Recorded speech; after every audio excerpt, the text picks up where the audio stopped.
remontez le temps et redécouvrez les desserts français, oubliés, qui ornaient autrefois toutes les tables dans les années 1960. Élégants, complexes et gourmands, ces classiques méritent une seconde chance de gloire. Dans les années 1960, aucune table de grand-mère française n'était complète sans un grand gâteau de Savoie dorée. Ce gâteau éponge aérien, originaire de Savoie, était apprécié pour sa mie légère, comme une plume, et sa délicate douceur. Traditionnellement préparé uniquement avec des œufs, du sucre, de la fécule de pommes de terre et de la farine, il reposait sur la technique et non sur le beurre pour sa richesse. La pâte était soigneusement pliée pour conserver son volume, puis cuite dans des moules cannelés et saupoudrée de sucre glace. À son apogée, il était servi avec de la crème fouettée, des confitures de fruits ou même imbibé de liqueur pour les grandes occasions. Le gâteau de Savoie était un incontournable discret des goûters et des réunions de famille, élégant dans sa simplicité. Au fil du temps, il a perdu de sa popularité, tandis que des gâteaux plus lourds et plus décadents envahissaient les vitrines des pâtisseries. Mais ce gâteau éponge n'était jamais une question d'éclat. Il était synonyme de sobriété, de légèreté et de tradition. Une bouchée de ce gâteau était comme une bouffée d'air alpin, légère, pure et inoubliable. Dans la France des années 1960, les œufs à la neige représentaient le summum de l'élégance artisanale. De légers îlots de meringues pochées flottaient sur des flancs de crème anglaise à la vanille, souvent agrémentés d'un filet de caramel ou d'amandes effilées. La magie résidait dans le contraste. La meringue aérienne et sucrée contrastait avec la crème anglaise, onctueuse et onctueuse. Servis frais dans de larges bols peu profonds, ils étaient fréquemment utilisés lors des déjeuners dominicaux ou des dîners officiels. Chaque cuisinier français y apportait sa touche personnelle, certains y ajoutant des zestes d'agrumes ou un trait de liqueur. C'était un dessert qui exigeait soin et minutie, blanc d'œuf monté à la perfection, poché sans retomber, crème anglaise remuée à feu doux pour éviter qu'elle ne caille. Mais en cours de route, la neige a fondu. À mesure que les desserts plus rapides et plus gourmands gagnaient en popularité, ce plat aérien a progressivement disparu. Pourtant, ceux qui s'en souviennent en parlent avec vénération. Ce n'était pas seulement un dessert, c'était un nuage dans un bol, un souvenir flottant de douceur. Digne de la royauté et autrefois servi dans les restaurants haut de gamme, le riz à l'impératrice était une version royale du riz au lait qui éblouissait les dîners des années 1960. Le riz cuit était enrichi de crème anglaise, de fruits au confit et de kirsch eau-de-vie de cerise, puis moulé en un dôme ou un anneau imposant, souvent recouvert d'un glaçage à l'abricot ou couronné de rosaces de crème fouettée. Il constituait autant une pièce maîtresse visuelle qu'une gourmandise. Ce dessert puisait ses origines dans la cuisine du 19e siècle, mais a connu un renouveau au milieu du 20e siècle en France, notamment auprès des générations plus âgées qui se souvenaient de son côté luxueux. Il nécessitait plusieurs étapes, un timing précis et une main experte dans la manipulation de la gélatine. Le résultat, un plat frais et parfumé, une merveille de nostalgie, d'élégance et d'un soupçon de passé. Au fil du temps, il a été éclipsé par des plats plus rapides et des finales plus simples. Mais le riz à l'impératrice était autrefois la reine de la table. Mais tous les desserts des années 1960 n'étaient pas servis froids. Nous revisitons ensuite celui qui arrivait tout chaud et directement de la poêle. Si le clafoutis aux cerises est aujourd'hui à la mode, les années 1960 avaient un autre favori, le clafoutis aux pruneaux, un dessert rustique composé de pruneaux dodus nichés dans une pâte à flan. C'était copieux, chaud et profondément réconfortant. Dans la France d'après-guerre, les pruneaux étaient un aliment de base abordable, surtout dans les cuisines rurales. Les faire tremper dans de l'armagnac ou du thé avant la cuisson leur donnait une onctuosité supplémentaire, tandis que la pâte crémeuse gonflait et dorait magnifiquement au four. Le résultat, à la fois pudding et gâteau, était parfaitement satisfaisant. Saupoudré de sucre glace et servi chaud, ou à température ambiante. Le clafoutis au pruneau était souvent cuit dans des plats en terre cuite et partagé directement de table. Moins glamour que les pâtisseries parisiennes. Il détenait néanmoins une puissance tranquille, le goût du terroir, des grands-mères, des recettes transmises de bouche à oreille. Au fil du temps, il a été remplacé par des versions plus voyantes, mais une seule bouchée de ce simple classique ravive la simplicité et l'âme des cuisines de campagne françaises. Avant que la mousse ne domine les menus de dessert, les hôtesses françaises des années 1960 servaient la crème diplomate, un mélange léger et onctueux de crème pâtissière et de crème fouettée, disposée en couches dans des verrines individuelles en verre, souvent parfumée à la purée de fruits, au liqueur ou à la vanille. Elle était déposée à la cuillère, entre de fines couches de génoise ou de miettes de biscuits, et garnie de violettes confites ou de copeaux de chocolat. Contrairement aux crèmes anglaises plus onctueuses, cette version était fouettée à la perfection et refroidie jusqu'à ce qu'elle soit ferme. La crème diplomate était un incontournable des thés élégants, des banquets de mariage et des fêtes de famille.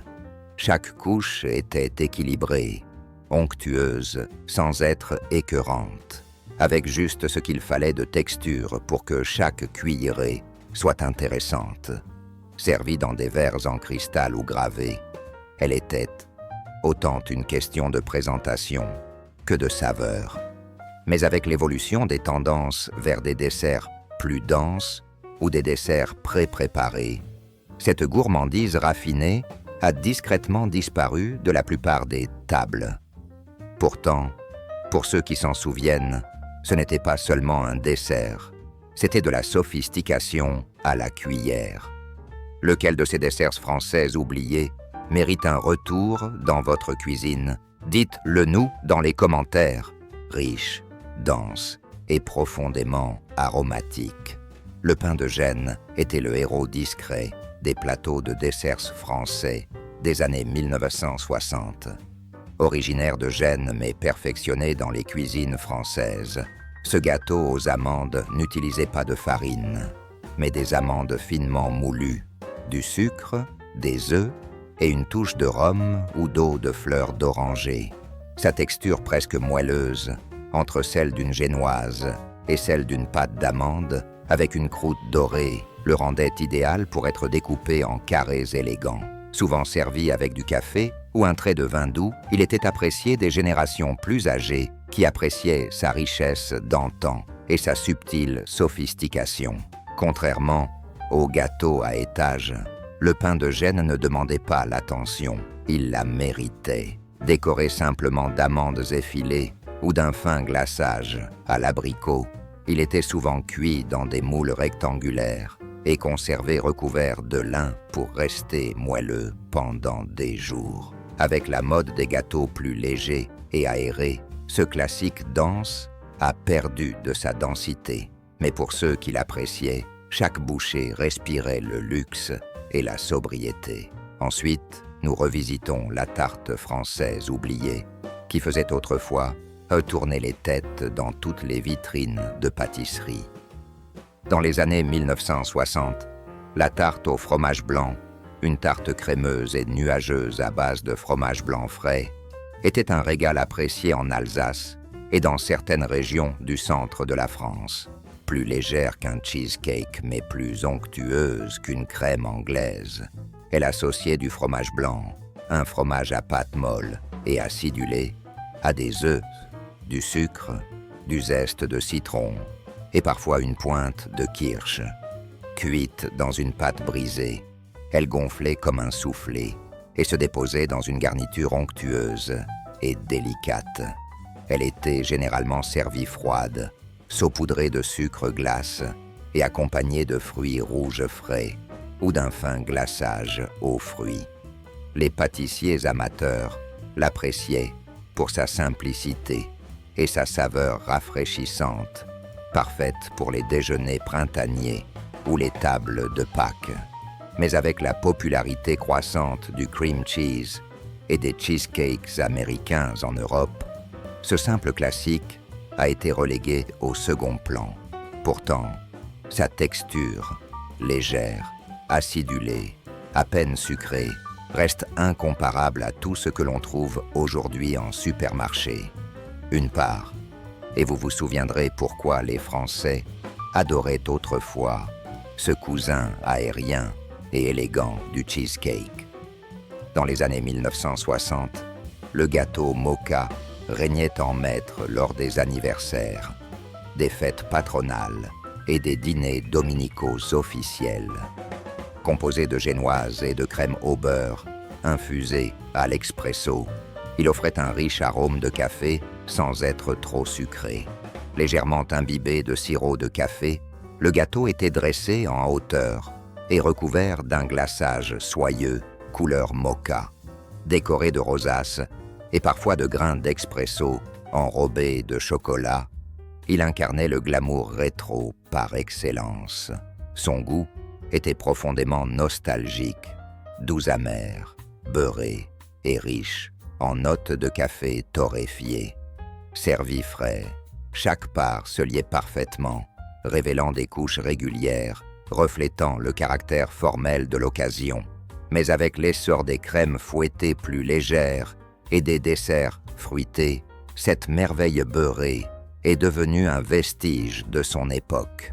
Aujourd'hui, le gâteau Moka vit surtout dans les livres de cuisine vintage et les souvenirs. Pourtant, pour ceux qui s'en souviennent, son goût est inimitable.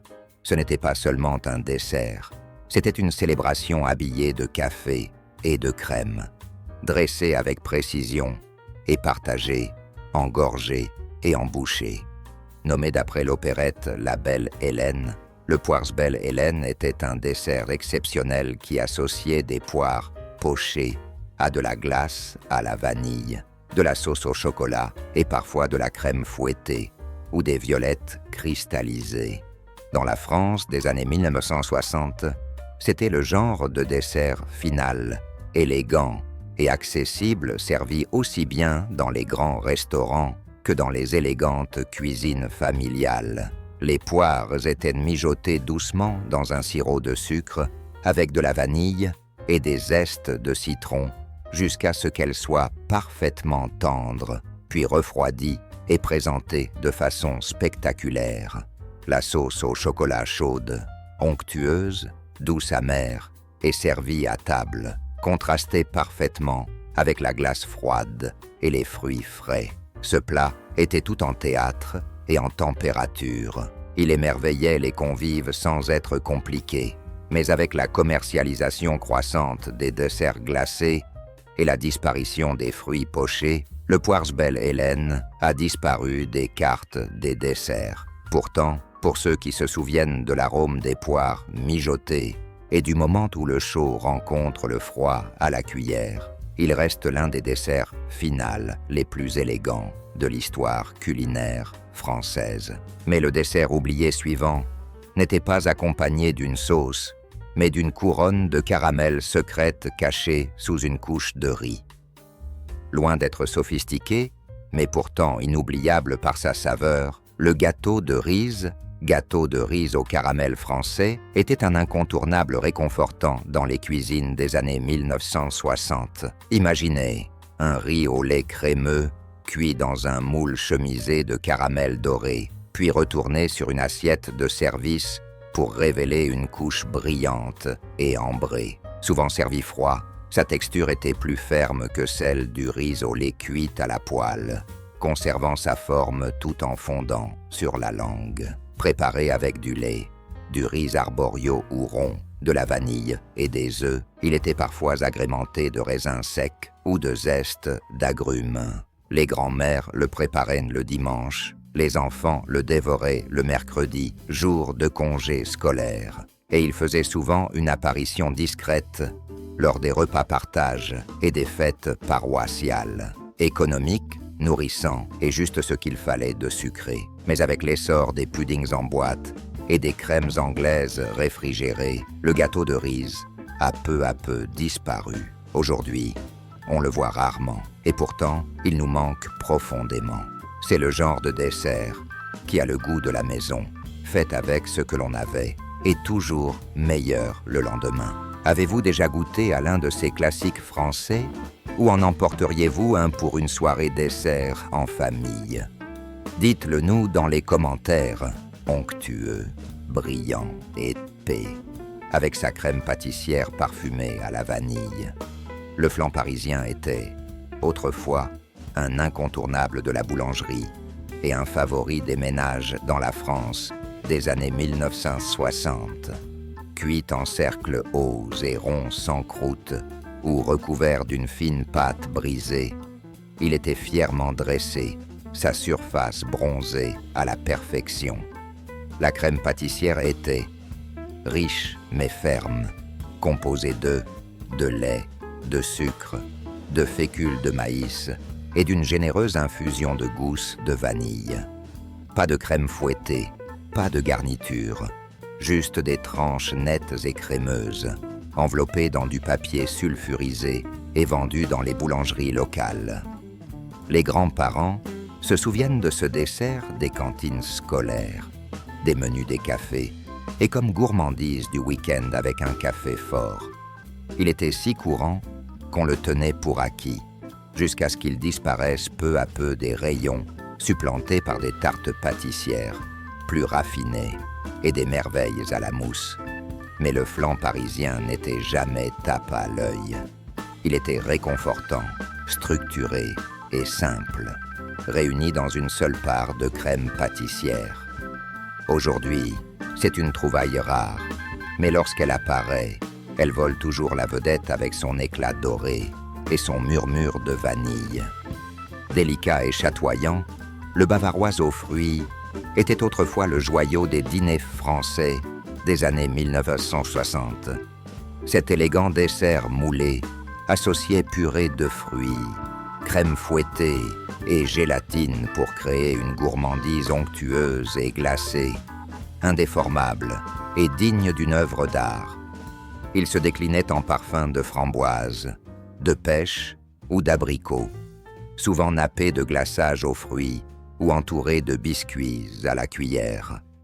Imaginez-le comme un cousin plus raffiné de la mousse aux fruits, mais avec un peu plus de structure et beaucoup plus de glamour. Les grandes-mères étaient fières de le dévoiler à table, le démoulant parfois avec faste dans des moules en cuivre. Servi froid, il était la touche finale idéale pour l'été. Pourtant, à mesure que les desserts à la gélatine devenaient associés à la cuisine de cafétéria ou au kitsch rétro, le bavarois perdit de sa popularité. Rare et aujourd'hui, il est pourtant devenu un classique du chic à la française grâce à son équilibre entre légèreté aérienne et saveur vive. Mais tous les desserts oubliés n'étaient pas délicats. Certains étaient riches, savoureux et agrémentés d'une touche de cognac. C'est là que nous allons nous rendre. Malgré son nom inhabituel, le boudin de fruits secs n'était pas une saucisse salée, mais un dessert riche et épicé, composé de fruits secs, de chapelure, de noix et d'un soupçon de rhum ou de brandy. Imaginez-le comme la version française du pudding de Noël anglais, mais avec une texture plus légère et une plus grande variété de fruits. Dans les années 1960, il était particulièrement populaire pendant les mois d'hiver ou les fêtes, lorsque les fruits frais se faisaient rares et que les garde-manger regorgeaient de raisins secs, de pruneaux et d'abricots. Il était cuit à la vapeur ou cuit dans des moules à cake, coupés en tranches, tièdes ou froides, et parfois servi avec de la crème anglaise ou un filet de glaçage aux agrumes. C'était un dessert fondé sur l'économie et la tradition. Rien d'extraordinaire, mais plein de chaleur et d'épices. Au fil du temps, il a perdu du terrain, au profit de tartes plus voyantes et de mousses légères. Mais à son apogée, il offrait une touche finale chaleureuse et nourrissante. Pour ceux qui l'ont connu en grandissant, le simple parfum des fruits secs compotés le rappelle. Si les choux à la crème classique restent emblématiques, les choux à la crème pralinée, fourrés de crème pâtissière pralinée aux noisettes, étaient un classique des années 1960. Aujourd'hui presque disparu, des vitrines de pâtisserie moderne. Ces choux aériens étaient ouverts en deux et garnis d'une onctueuse crème noisetée à base de pâte pralinée, mélangée à de la crème pâtissière. Recouverts d'un glaçage au caramel ou d'un saupoudrage de sucre glace, ils allaient à merveille douceur et croquant. Contrairement aux éclairs fourrés à la vanille ou au chocolat plus connus, ceux-ci avaient un goût prononcé de noix grillées qui leur conférait profondeur et élégance. Ils étaient souvent servis lors des mariages, des repas de fête ou dans les cafés chics, disposés en rangées soignées ou en croquembouches imposantes. Mais avec la multiplication des allergies aux noix et l'adoption de la vanille comme norme, cette version a peu à peu disparu. Pourtant, une seule bouchée de choux pralinés aux noisettes, et vous vous demanderez pourquoi nous l'avons laissé tomber. Ce n'était pas seulement une pâtisserie, c'était une leçon de maître en matière de texture, de saveur et de nostalgie. Tout droit venu de Bretagne, le phare breton est un gâteau rustique à la crème pâtissière, parsemé de pruneaux ou de raisins secs imbibés de rhum. Un dessert incontournable des cuisines provinciales des années 1960. Avec sa consistance ferme, semblable à celle d'un flan, et sa croûte dorée, c'était un favori économique, préparé à partir des ingrédients de base du garde-manger: lait, œufs, farine, sucre et fruits secs. La pâte était versée dans des plats en terre cuite, les fruits s'enfonçant doucement dans la cuisson, créant de riches petites touches sucrées dans le cœur dense et moelleux. Servi tiède ou froid, souvent saupoudré de sucre glace, c'était un plat réconfortant à l'âme maritime. Les familles côtières le préparaient chaque semaine et chaque grand-mère respectait son propre ratio pruneau-pâte. Bien qu'on le trouve encore dans les boulangeries régionales, il est beaucoup moins courant aujourd'hui hors de Bretagne. Les desserts plus voyants, à la crème ou au chocolat, le reléguaient au second plan. Mais pour ceux qui s'en souviennent, le phare breton a toujours été plus que la somme de ses parties. C'était un morceau de chez soi, préparé avec amour et simplicité. Laquelle de ces merveilles françaises oubliées vous rappelle votre enfance ou vous semble parfaite pour votre prochaine journée de pâtisserie? Dites-le nous dans les commentaires. Dans les années 1960, les crêpes soufflées étaient les pièces maîtresses des élégants restaurants français. Des crêpes fines comme du papier, pliées ou enroulées autour d'une garniture de soufflé moelleuse, cuites au four jusqu'à ce qu'elles soient gonflées et servies immédiatement. Il ne s'agissait pas de crêpes au Nutella ordinaire. La garniture, souvent parfumée au zeste d'agrumes, au grand marnier ou au chocolat, était obtenue en incorporant des blancs d'œufs battus dans une onctueuse base de crème anglaise. Une fois fourrées, les crêpes étaient cuites juste assez longtemps pour lever au four, devenant dorées et aérées. Arrosées de sucre glace ou flambées à la liqueur, elles étaient théâtrales et inoubliables. Les convives s'émerveillaient de la vapeur qui s'échappait de la première entaille, mais la complexité requise, temps, température et rapidité, les rendait difficiles à maintenir dans des cuisines au rythme effréné. Au fil du temps, des crêpes plus simples et des soufflés à l'assiette ont pris le dessus. Pourtant, les crêpes soufflées incarnaient tout ce que le dessert français représentait autrefois. Précision, beauté et une touche d'originalité. C'était une perfection éphémère, destinée à être réalisée et appréciée en même temps. Autrefois incontournable des fêtes, surtout à Noël, le nougat glacé était un dessert glacé mêlant crème fouettée, blanc d'œuf battu, miel et fruits confits pour créer une glace légère, semblable à du nougat, avec des amandes ou des pistaches hachées pour le croquant et de la fleur d'oranger ou de la vanille pour l'arôme. Il était congelé dans des moules et découpé en portions élégantes et rafraîchissantes. Contrairement aux glaces modernes, le nougat glacé n'était pas baratté. Il était assemblé et congelé, s'appuyant sur l'aération des composants fouettés pour sa texture. Dans les années 1960, il était un favori des réunions de famille, comme des restaurants gastronomiques.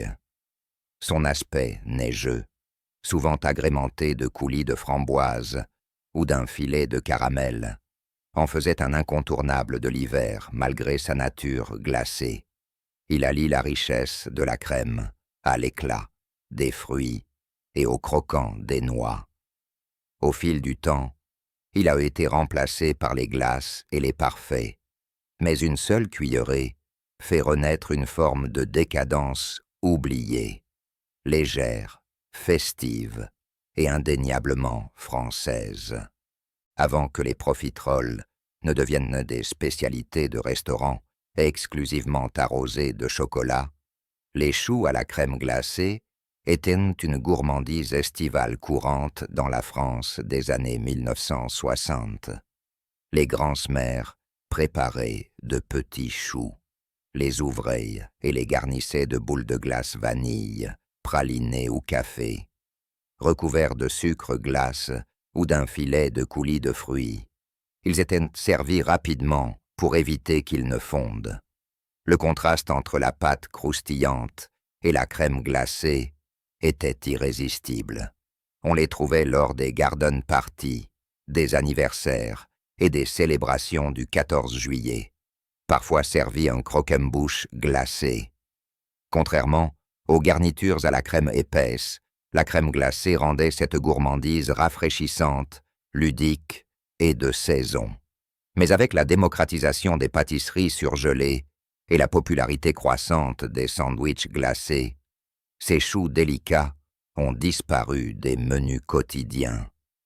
Pourtant, l'alliance de la chaleur des pâtisseries et de la douceur glacée est intemporelle, et une seule bouchée ravive le souvenir des nappes en lin, des terrasses ombragées et de l'air estival empli de rire. Mais nos deux derniers desserts brisent le moule, l'un fouetté à la perfection, l'autre modelé avec des siècles d'histoire. Si la mousse au chocolat règne toujours en maître, la mousse au café, un dessert onctueux et fouetté au goût authentique d'expresso, était une alternative appréciée dans les foyers et les brasseries des années 1960.